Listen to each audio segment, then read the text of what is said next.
Thinks Out Loud, your source for all the digital expertise your business needs. Well, hello again, everyone, and welcome back to Thinks Out Loud, your source for all the digital expertise your business needs. Happy New Year! This is episode 445 of The Big Show and our first episode of 2025. I am so thrilled you're here. I think we got a really cool episode for you today. It is early January 2025 as I'm recording this, and everyone is out with their predictions for 2025 around marketing, around digital, around artificial intelligence, and all of these things. Here's the top trends for you to watch. Here's what you need to know. That kind of thing. Most of these predictions go out on a limb. They posit big ideas, the things you absolutely have to know, as you go into 2025, as you go into the new year. And I've done plenty of that myself many times. I will again in the future, for sure. I'm going to talk more about artificial intelligence and digital marketing techniques and the like over the course of this year. I guarantee that's true. What's also true is that I think there are a bunch of big ideas that matter beyond just trying to predict the future. For starters, you need to remember that predicting the future isn't the point, right? The point of any of these exercises is to make sure you're ready for whatever comes to you in the future, whatever is coming down the road. To me, that's the point, and that's what I really want to talk about today, which are three surefire ways to be ready for whatever's coming your way.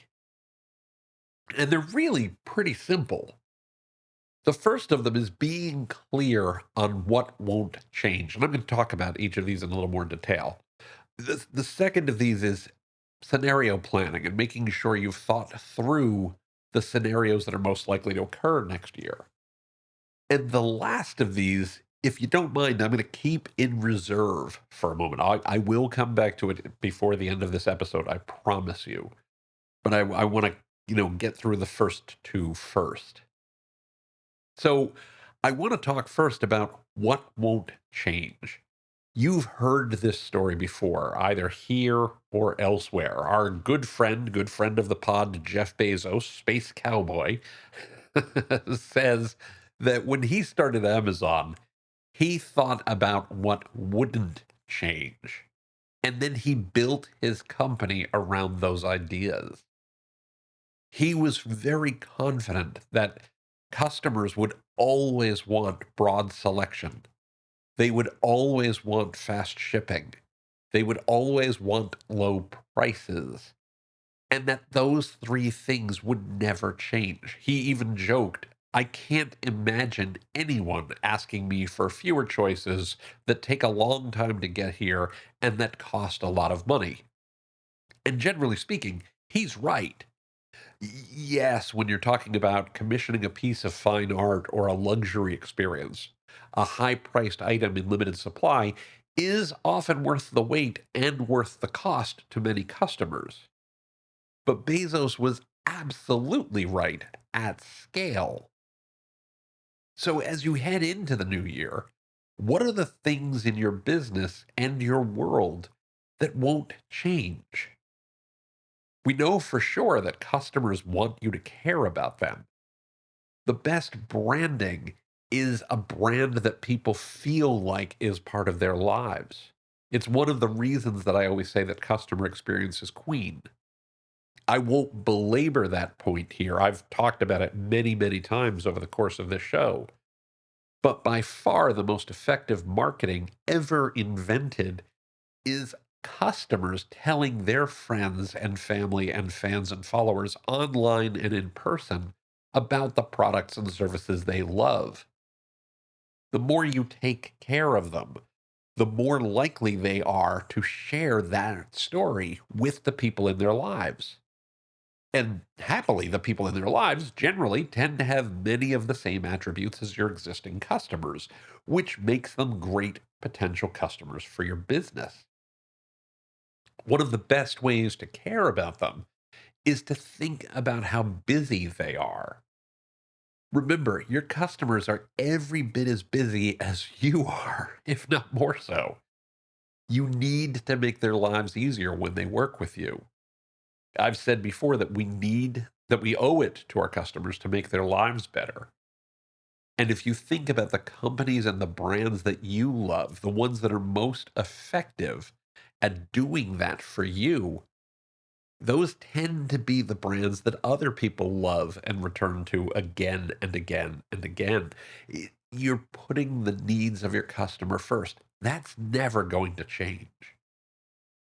Another thing that won't change, well, we live in a world where you always have to do more with less. As I've mentioned, you're busy too. So we need to think about how to do that most effectively. I've talked before about how to prioritize and focus when there's too much to do, and I'll link to that episode in the show notes. The basic idea, though, is A, to focus on the core elements of your strategy. B, maybe leave 10 to 20% of your time to explore new ideas. We call this core and explore. And C, create a to don't list for all the things that you are simply not going to do. They're not going to help your customers. They're not going to help your customer experience. They're not going to help your business. Don't spend your time on those. Just set them aside. Maybe you'll come back to them later, but focus on core and focus on explore and make sure everything else is on a to don't list. They're a distraction. Now, this is one of the places when we talk about, doing more with less, it's absolutely one of the places where artificial intelligence can be a huge boost to your work. I use AI constantly for brainstorming and planning and writing and editing. It's an external brain. It's an intern that I can rely upon to help me be more effective and be more efficient. One of my favorite techniques with AI is to coach it while thinking through a wide array of ideas. I find that many people, when using AI, prompt it to develop, 3 to 5 ideas. And I think that that's not necessarily the best way to approach it. It can generate enormous number of ideas.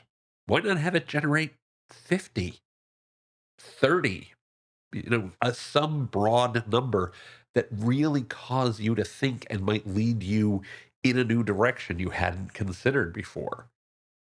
Take a minute to read through those ideas, then ask it to drill down on the 5 or 10 that you like the best.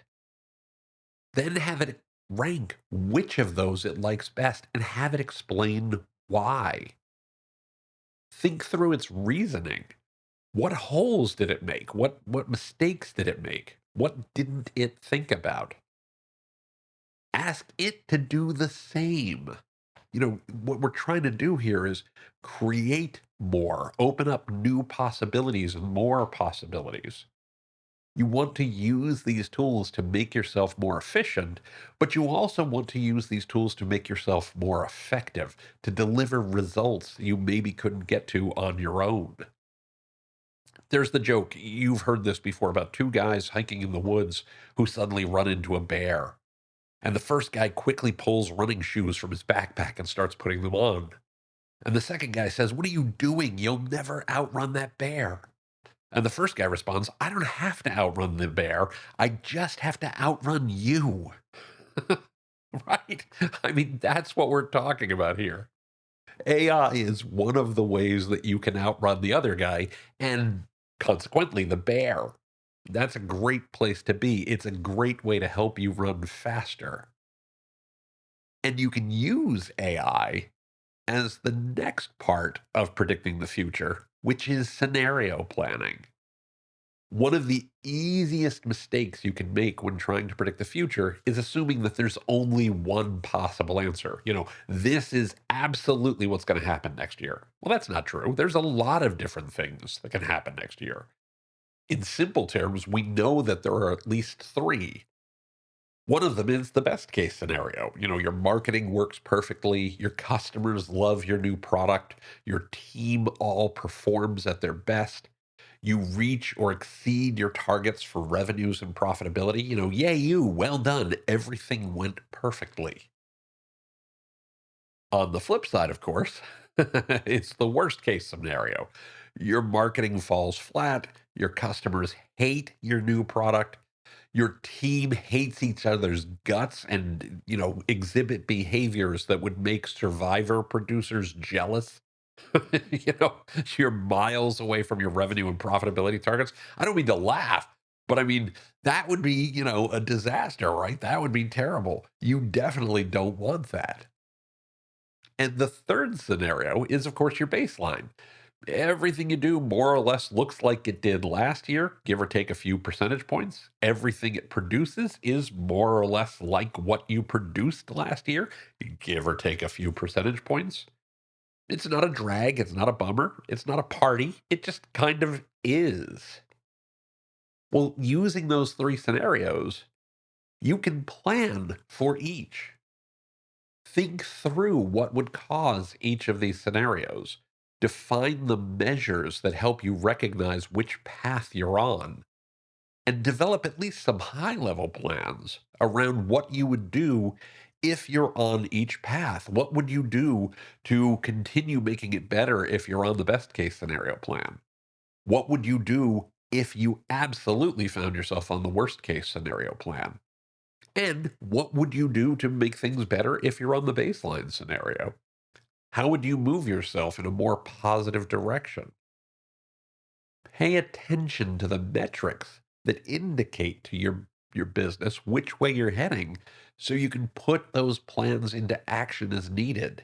It's all about setting yourself up for success.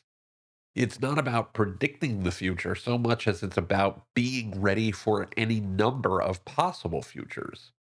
There are other ways to do scenario planning, of course. You can use your explore actions to test which scenario is coming true. You can use AI to help you workshop your ideas or simulate more nuanced versions of these broad stroke best, worst baseline case scenarios. The point here is about ensuring that the future is what you want it to be. And that, by the way, leads to the last way to predict the future. I told you I was going to come back to it. Here's what it is that is taking charge of your future for yourself. I talked about this a few weeks ago in an episode called AI Isn't the Future, You Are. The future does not need to be something that happens to you.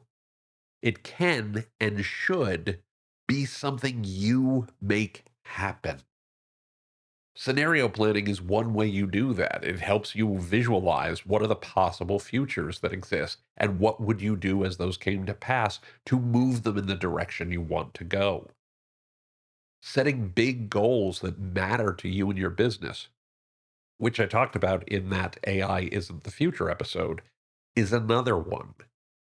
What is it that you want? What is it that you're working towards that matters to you and your business and in your life more broadly? Have you taken a moment to look at what stands between those goals and where you are today? Do your plans all account for how you're going to get from where you are to where you want to be?